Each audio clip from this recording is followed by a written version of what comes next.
Hello, in this video I'm going to show you how to open your violin case. So we have a couple different styles of case here. You might have one that looks like this, that's oblong. So the first thing you really need to make sure you're doing is putting your case right side up. So if you have an oblong case like this, one side has this bump that bumps up, and the other side has this part that goes in. So the part that goes in is going to go flat on the table or on the floor, and then the part that bumps up goes on the top, and you want to make sure your case is flat. I remember that this is the top because I think that this part in the middle looks like a stage. So you want to put the stage up on the top.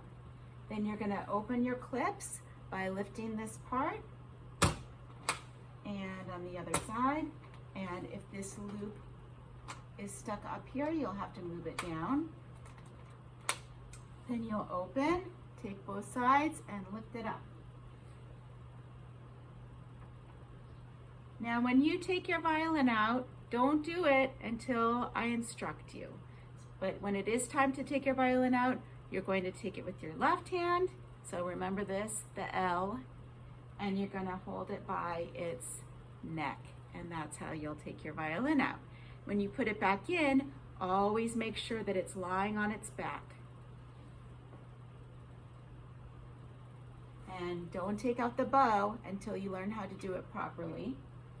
And when that time comes, you'll spin the bow spinner till it's going horizontally. And then you're going to take the frog and pull it out. And we never touch the bow hairs. We're only holding it by the frog. And when you put this back in, the tip goes into the box, and then the frog goes on the spinner. So that looks like this. I'm lifting this up so you can see, but when you do this, it will be flat. You're going to put the tip in the box here, and then the spinner goes in between the hairs and the stick. We spin it to keep it stuck to the lid, and then we can close our case.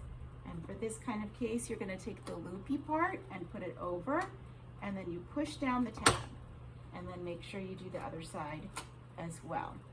If you have a case that has a zipper, I'll show you that one now. When you have the case with the zipper, you want to look for what's the top and what's the bottom, because if you open your case and it's upside down, your violin can fall out and get broken. So we always want to make sure that it's flat. And for the zipper case, you can look if it has a pouch on it. That pouch for accessories is going to be on the top. And if it doesn't have a pouch, you can look to see the thinner part is the lid and the thicker part is your violin. So we always want that thinner part on top.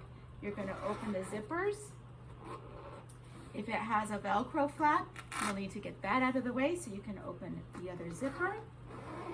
And then we lift the lid, and everything else that you saw in the other case will apply to this one as well.